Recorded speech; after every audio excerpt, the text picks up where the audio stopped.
Good morning. Welcome to the first Latino Virtual Summit. And this summit is just a series of conversations about the topics that matter the most for the Latino community.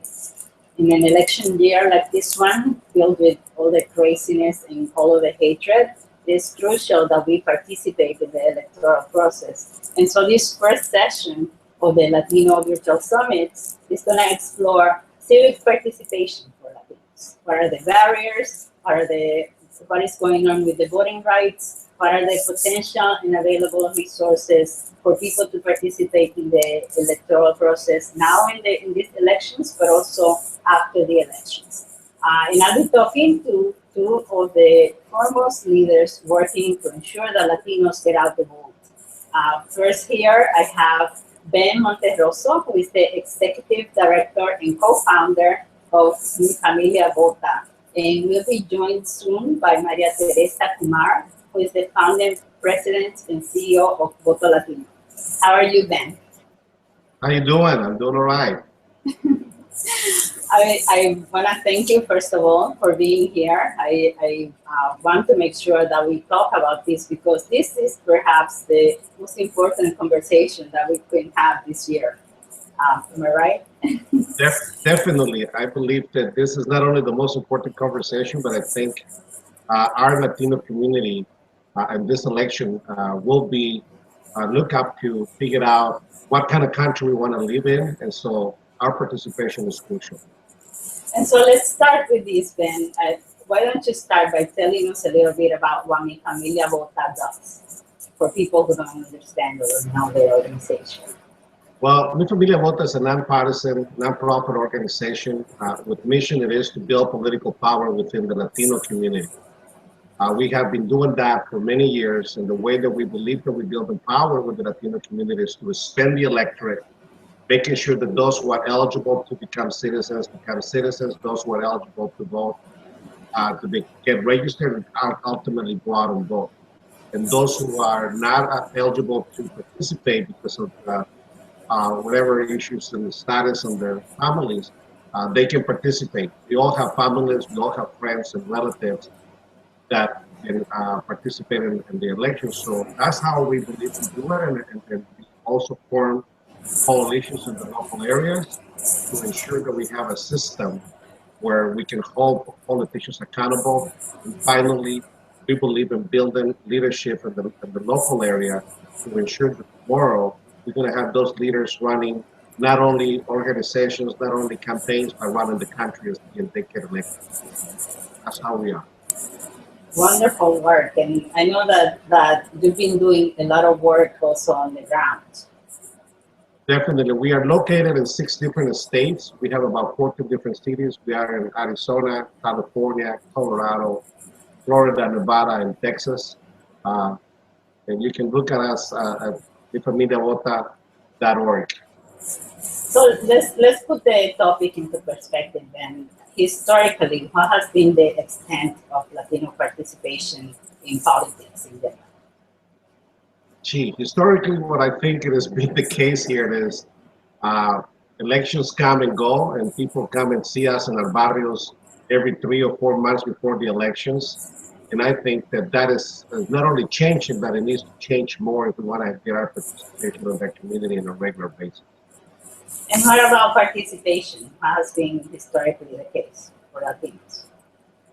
Again, I mean, I think that it has been in the past been reduced to voter registration and get out to vote at a certain time. And I think our community is understanding that civic engagement goes beyond registration and get out to vote for 1 or 2 elections. Seems to me like as we continue doing this on a regular basis, our community has learned that elections matters and has consequences. Who we elect today is going to be the person who's going to decide tomorrow for the future of our community, for the future of our families. So more participation is happening in a global level rather than just voter registration and get out to vote. That is part of the civic engagement. But quite frankly, the second part of that is hold people accountable, number uno. And number two is to make sure that we demand the policies that we need to change us on, such as wages and benefits for our workers, access to health care, education, environment and immigration reform. So those are issues that I think we need to elect people on the civic engagement expense beyond elected and registered to vote. And so, what are some of the factors that affect how, why, and when individuals participate or decide to become politically engaged in our community? And how does that play out in real life?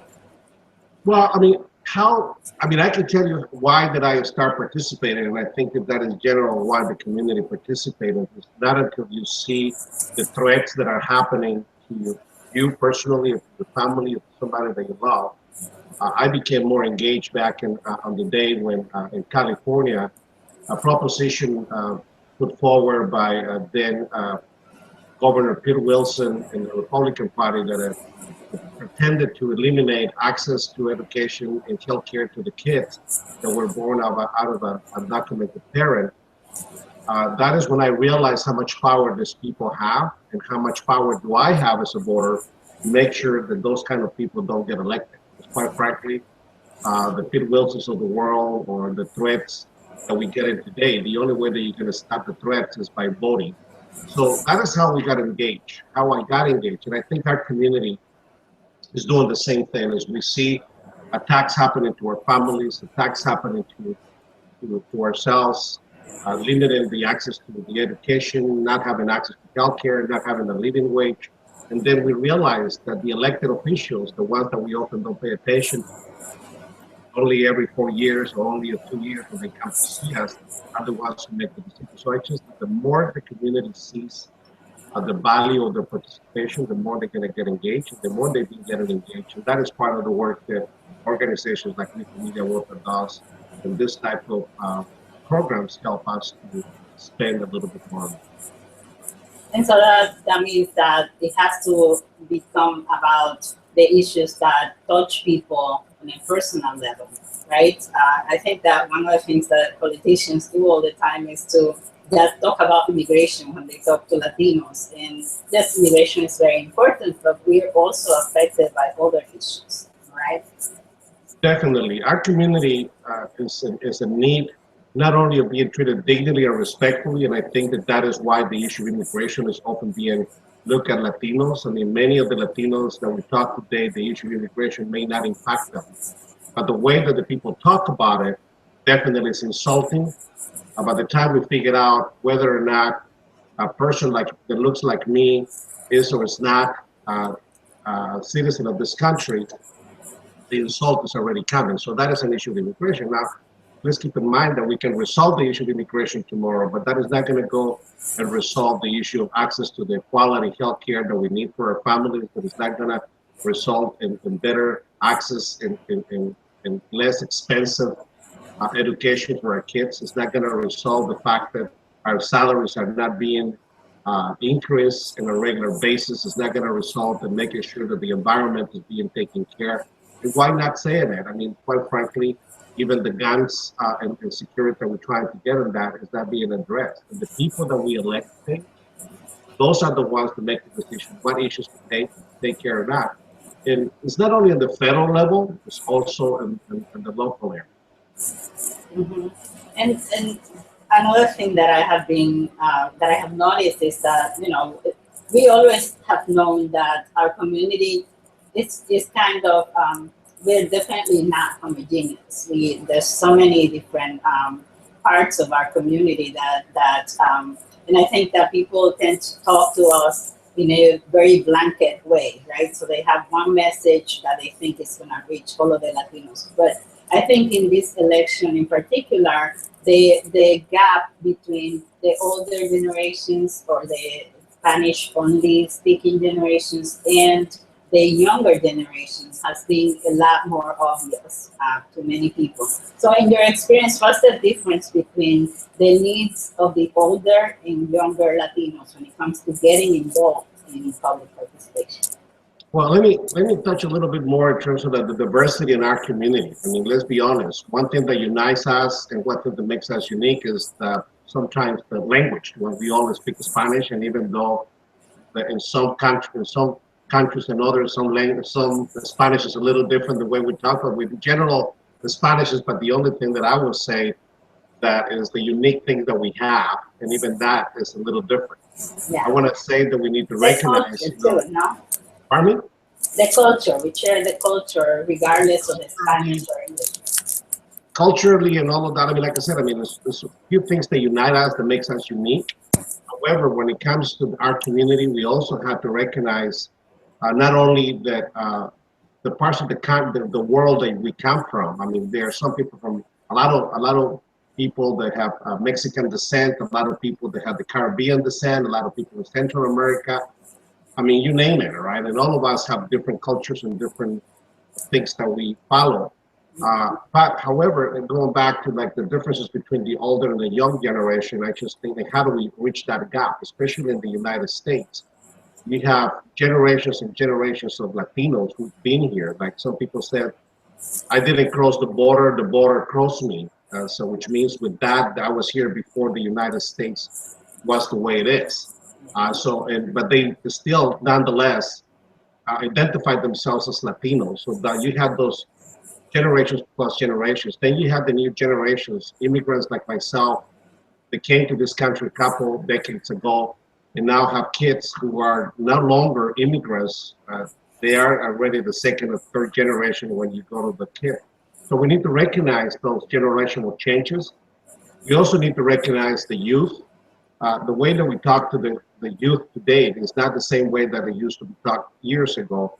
And so we need to figure out how do we best address them. And I will submit to you that one of the best ways to address them is to make sure that we have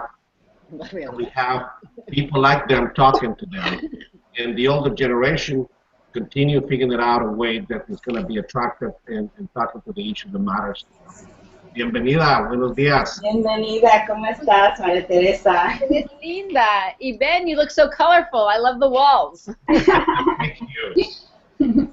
¿Cómo estás, señoras y señores? We are welcoming María Teresa Kumar, who is the founding president and CEO of Voto Latino. María Teresa, ¿cómo estás? Bien. I would rather be in the same room with you all three. How's everyone? I know. With the next time we'll plan it to be in the same room, okay? So I want to, let me give you the floor since you're here already.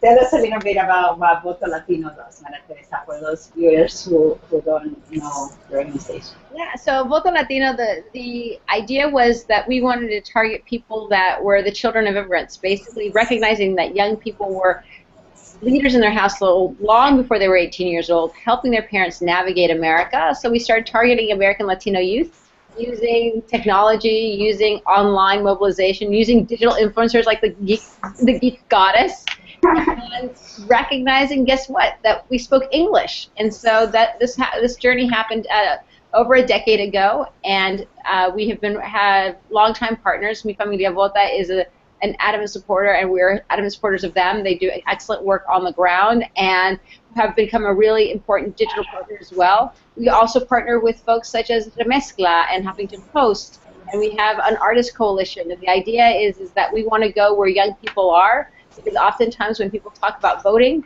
they feel like they're not part of the political process. And the best way to do that is to meet them, whether it's on Facebook or Instagram, and have conversations that they care about, and then say, hey, by the way, if you don't like the fact that you're not getting paid a fair wage, join Voto Latino, register to vote, and then you can actually influence the political process.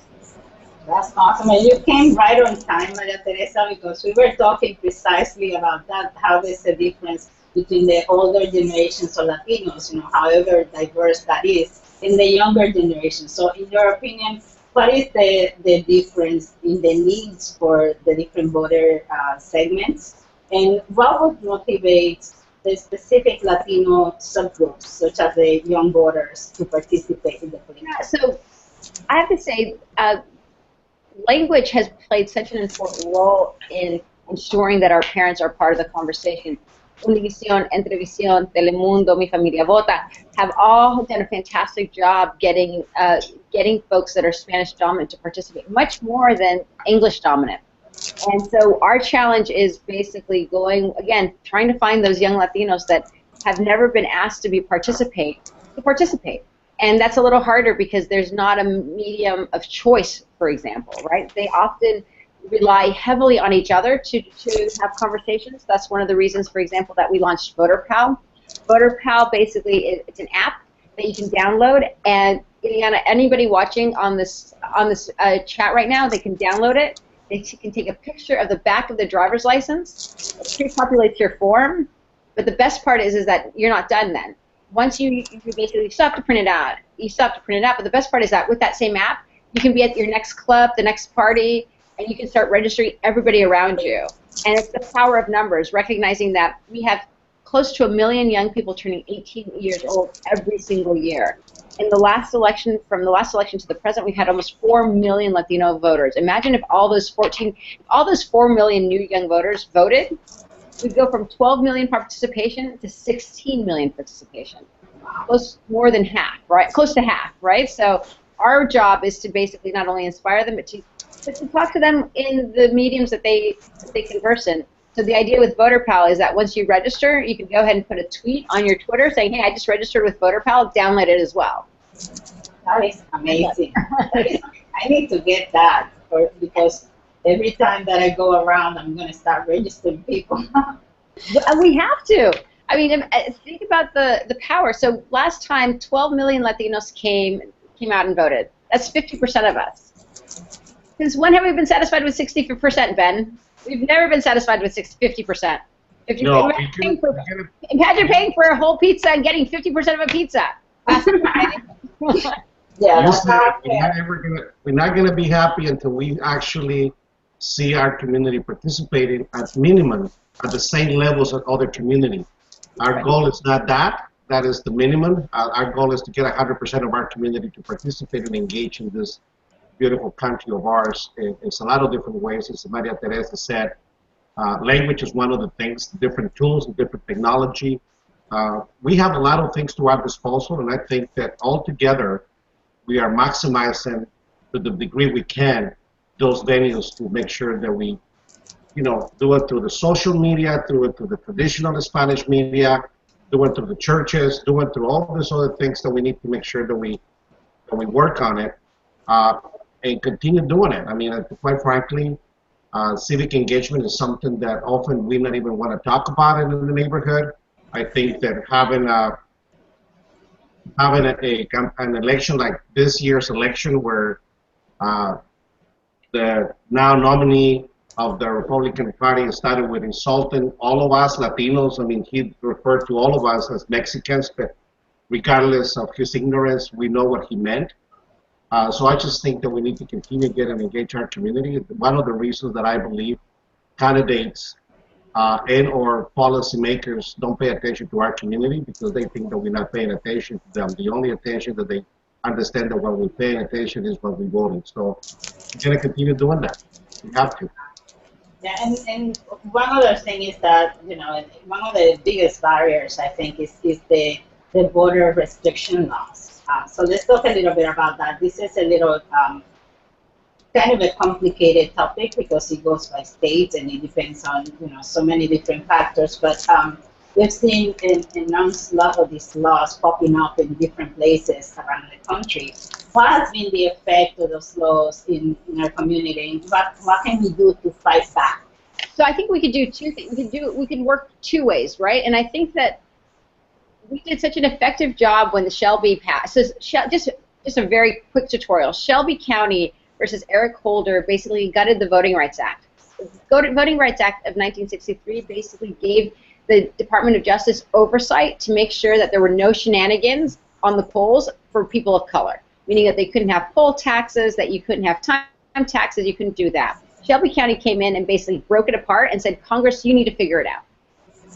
Well, what happened is that Shelby County was the 5th largest population boom of Latinos.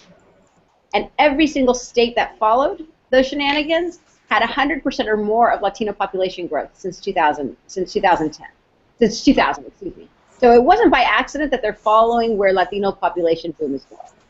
The good news is that you have organizations such as Voto Latino, MALDEF, and the Advancement Project, Brennan Center. We recently filed amicus briefs against North Carolina, against Texas, and in both cases they were overturned. Wisconsin recently just overturned their They're terrible voting restrictions. We've had some losses with Virginia, but they're being sorted. But Voto Latino has been part of, not all of them, but the ones where we have worked in, we've been part of those amicus briefs. So you have organizations working to fight those laws. But in the meantime, what Latinos need to do and our allies need to do is that we need to get prepared. We know exactly what those restrictions are. We know what IDs we need. We know that maybe we can go vote 15 days before, and now we can only do a week before. We need to understand what the laws are because each state crafts their laws. So our responsibility is to get prepared.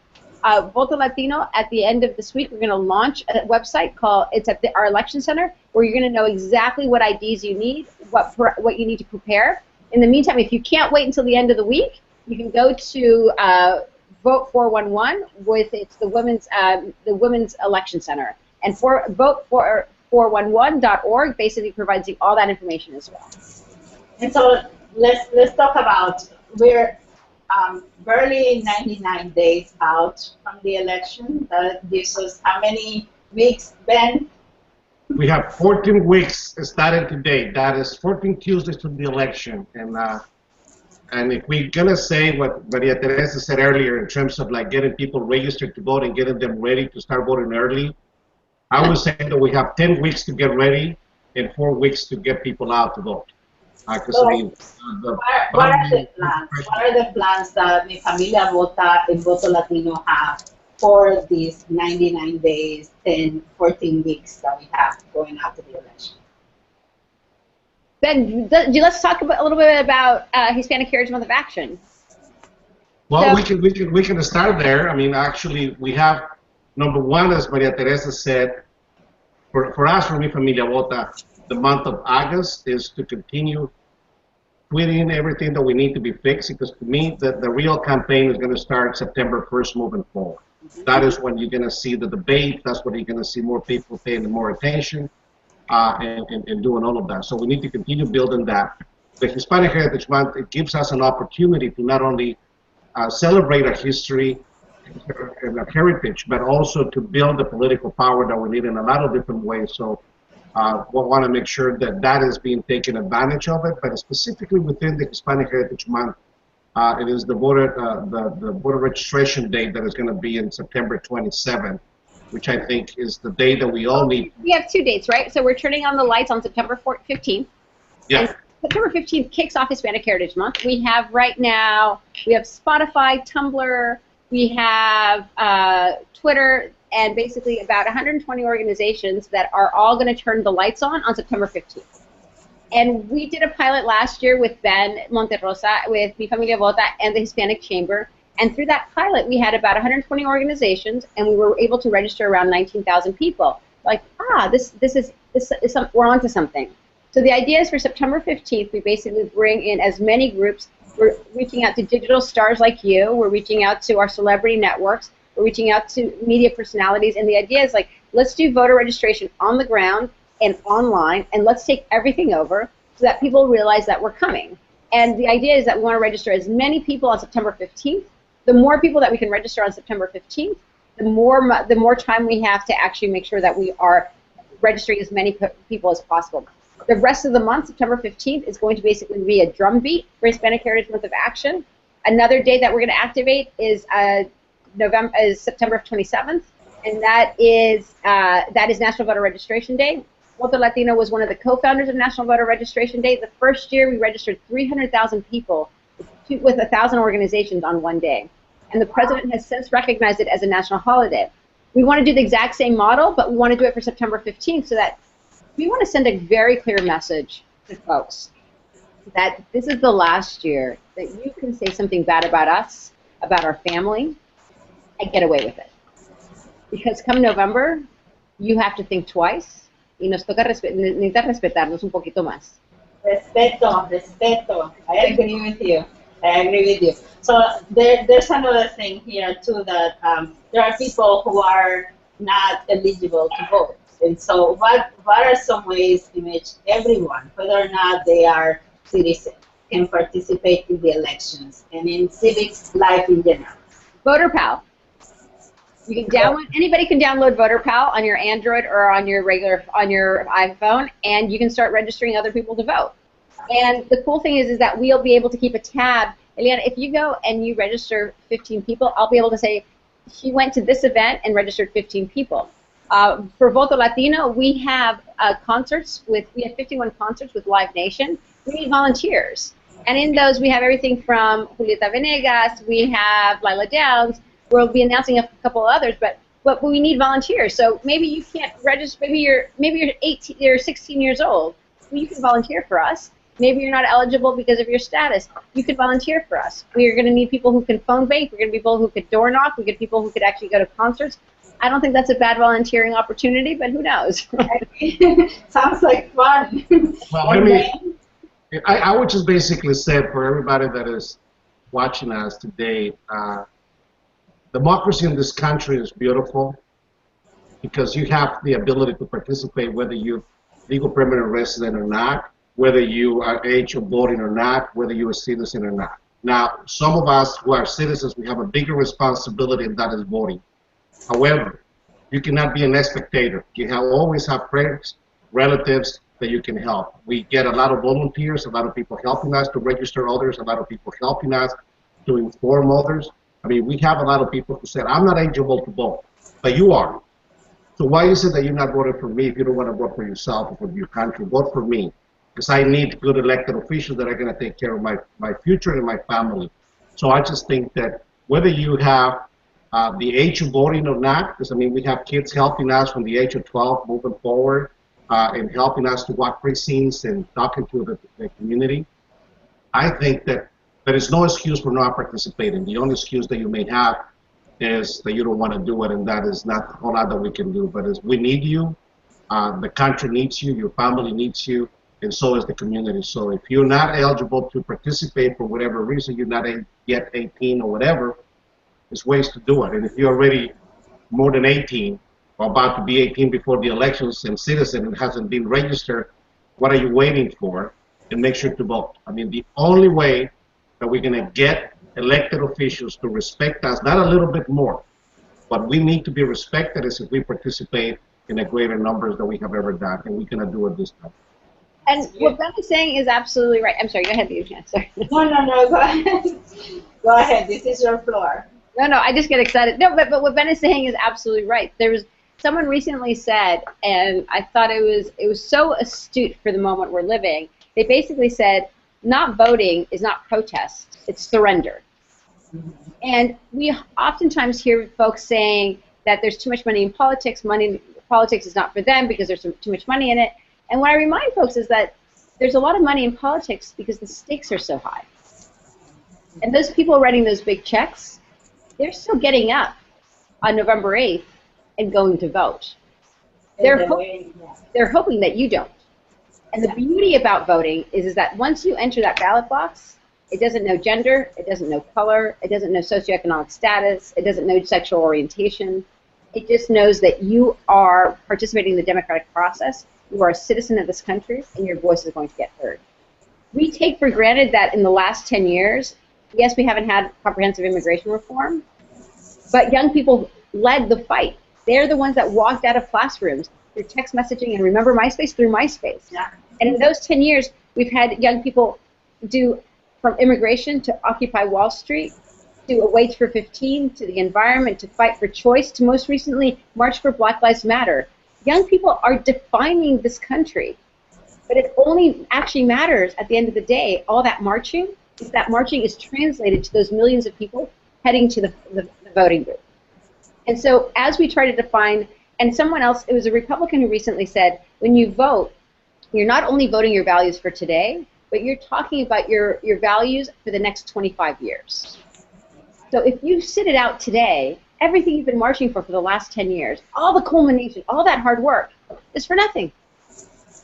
Let's go, let's meet each other at the voting booth. Let's register our friends. Let's have those conversations.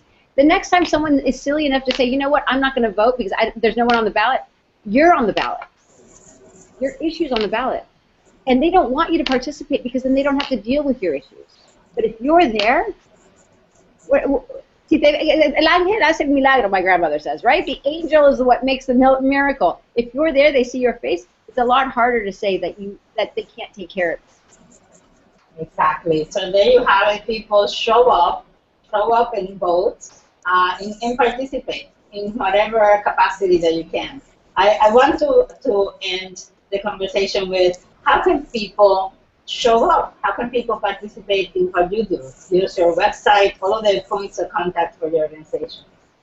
So for Voto Latino, we would love you to go to, we would actually like you to go to votolatino.org or join brave.com. And Brave is a campaign that I just explained, that we're bringing all the issues together, all the communities together, because if you care about the wage for 15, more than likely you also care about Black Lives Matter.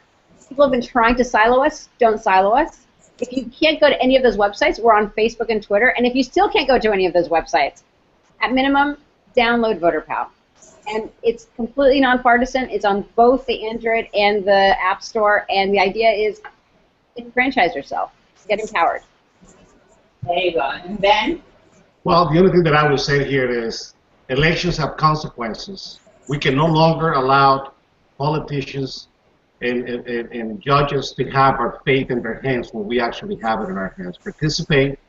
That's the only day that we all are valued equal. The vote of the richest man or the richest woman in this country counts as much as my vote or anybody else's vote. Join us at mifamiliavota.org. We're going to continue to be working with you, and thank you for the opportunity. Thank you so much. Thank you, guys. And I want to say once again, you guys are so amazing to be here. I know how busy you are, especially in this period of time. And so thank you so much, Ben, from Mi Familia Vota, for being here. Thank you, María Teresa, from Voto Latino. And to those people watching, please, please, please heed the words of these two amazing advocates for our community. Get involved, get out there, and get out the vote. Thank you so much for watching. I see you soon. Thank you, Ben. Thank you. Bye. Bye-bye. And to those of you watching, I'll be right back here in about an hour. I'm going to be interviewing Marta Tellado of Consumer Reports, who is an amazing fighter for consumer rights all over the country. And so be right back here at 11 a.m. Eastern Time, and I will see you soon.